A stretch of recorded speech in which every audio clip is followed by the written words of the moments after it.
My name is Alex. This happened last December, when I was home alone in our house for a few days. My wife went to stay with her sister in another state, and I stayed behind because of work. Our neighborhood is quiet, and the houses are spaced far apart. On winter evenings, when it snows, it honestly feels like you're living inside a set. On the second night, at 7:07 p.m., I was reheating dinner and letting the news play in the background, just to make the house feel less empty. And then I heard singing. At first, I thought it was coming from the TV. I muted it. The singing didn't stop. Outside, very close, someone was dragging out a familiar melody, not loudly, but at exactly the volume you'd choose if you wanted to make sure someone inside would hear it. I walked to the foyer window. Snow was falling in a thin, steady dusting. The porch light threw a soft yellow circle over the steps. No one was there. The singing continued. At 7:09 p.m., I opened the doorbell camera app. We had a motion-activated camera. It always picked up the mailman, neighborhood cats, even my neighbor walking past. The screen showed nothing. No person. No movement. Just snow. But the singing sounded like someone was standing directly on the other side of my door. I did what anyone does when their brain can't make the picture fit. I stared at the handle, the welcome mat, the gap under the door. And then I noticed the shadow from the porch light shift, just slightly. Barely. Like something was standing in a blind spot, where the camera couldn't see, but the light could still reach the edge. I didn't open the door. I just raised my voice and said, "Can I help you?" The singing cut off mid-note. There were 2 seconds of silence. Then the same voice, without any melody, quietly said, "I know you're alone." My mouth went instantly dry. I didn't answer. At 7:11 p.m., the doorbell rang. The camera still showed nothing. But the chime was real. I heard it inside. I stepped back and called my wife. No answer. I texted, "Call me back. Urgent." The singing started again. Same song. Same note, like someone hit play and resumed. I turned on a voice recorder on my phone, purely on instinct. I wanted something. Anything. At 7:14 p.m., I heard something touch the glass on the side of the house. Not a knock. Not a tap. More like a fingernail, slowly, like someone testing ice. I went down the hall to the side window, and there were footprints in the snow. Fresh. Deep. Someone had walked around the house, but not toward the back door. They had come to my window.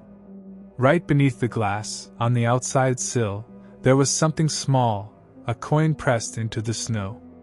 I remembered an old rule my father used to say: if someone leaves a tiny object under a window, they want you to lean in. They want you to look. And like an idiot, I did. From the darkness, directly below the sill, someone whispered, "See? The camera can't see me. But I can see you." I jumped back so hard I slammed my shoulder into the wall. In the same second, my phone rang, my wife. "Why are you texting urgent?" she asked, sleepy. "Someone's outside," I whispered. "He's talking to me through the window." "Call 911, she said immediately. I called 911 at 7:16 p.m. While the dispatcher asked questions, I could hear slow footsteps outside, dragging lightly across the snow along the wall. Not running. Not hiding. Just moving, like he knew I was listening. At 7:19 p.m., the doorbell camera finally detected motion. A notification popped up. "Motion detected." I opened the clip, and my stomach dropped. The video showed only one thing: my front door, and a wet shoe print appearing on the welcome mat like it formed out of thin air. No leg. No body.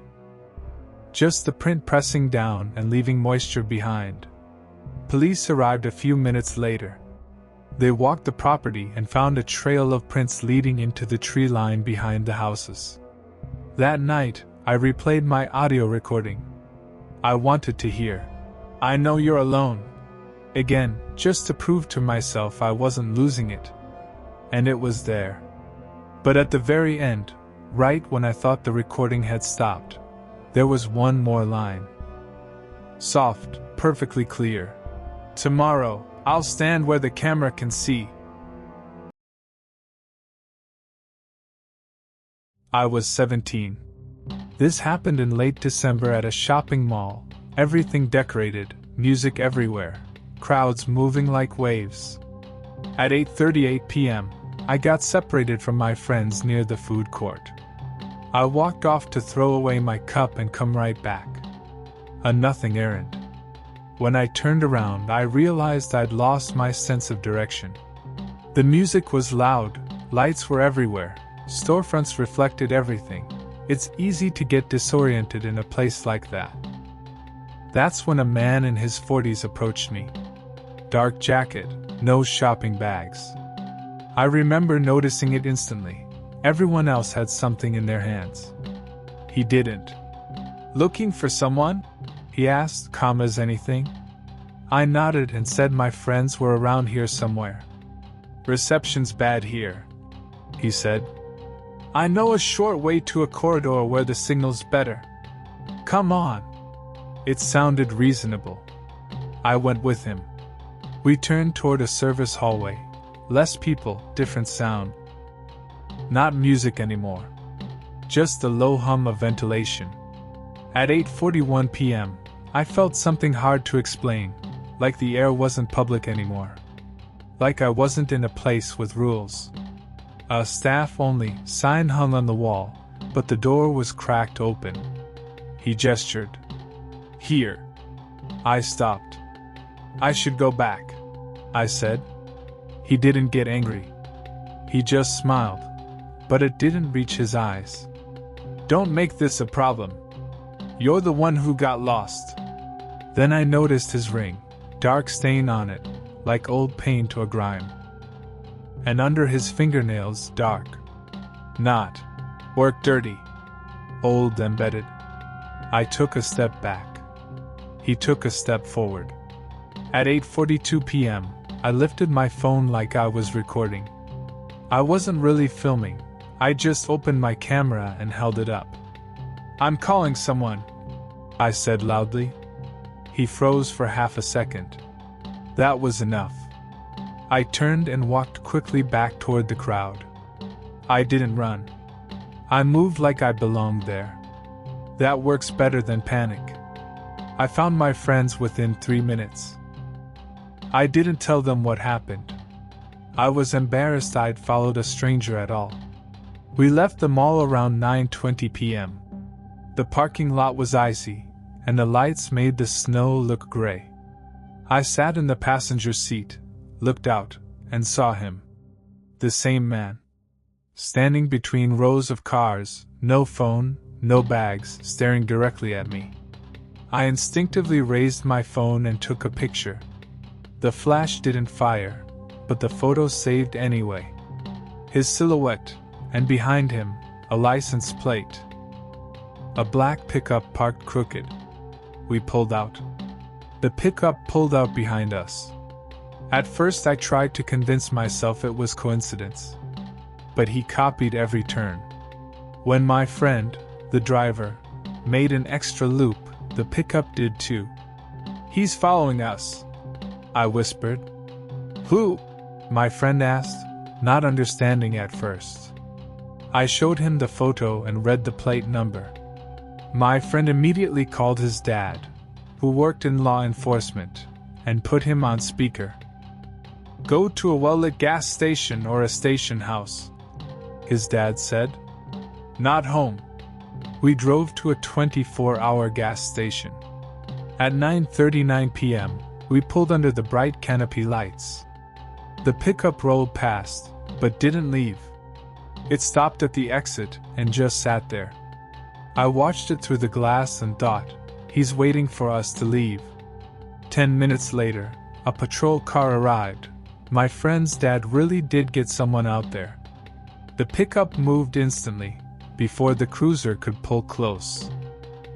An officer wrote down the plate from my photo. "Thanked us," said they'd check it out. 2 days later, I got a message from an unknown number. "Nice picture, but you didn't capture the right thing." And below it, an attachment. A photo. It looked like a screenshot at first, but it wasn't. The image was slightly tilted, with glare on it, like someone had taken a photo of my phone screen. It was my camera view from that moment in the service hallway, when I lifted my phone. Like I was recording. In the frame, my camera was pointed at him, and behind his back, in the darkness under the staff only sign, there was someone else standing there. This happened when my wife, her younger brother, and I decided to do a real Christmas. Not a plastic tree, an actual one, from a farm. We drove to a small tree lot outside the city. It was 4:10 p.m., already getting dark. Snow lay in a smooth layer, and the lights by the cashier glowed with strands of warm holiday bulbs. The place felt safe, a parking area, a few cars, a little building with warm windows, the smell of cinnamon from people's thermoses. We grabbed a handsaw and walked between rows. Everything was normal. We laughed, argued about which tree looked best.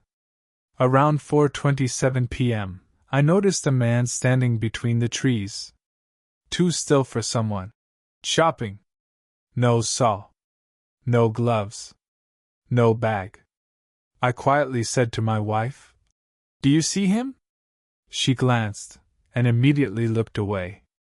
"Yeah. Let's hurry." We picked the first decent tree and headed back.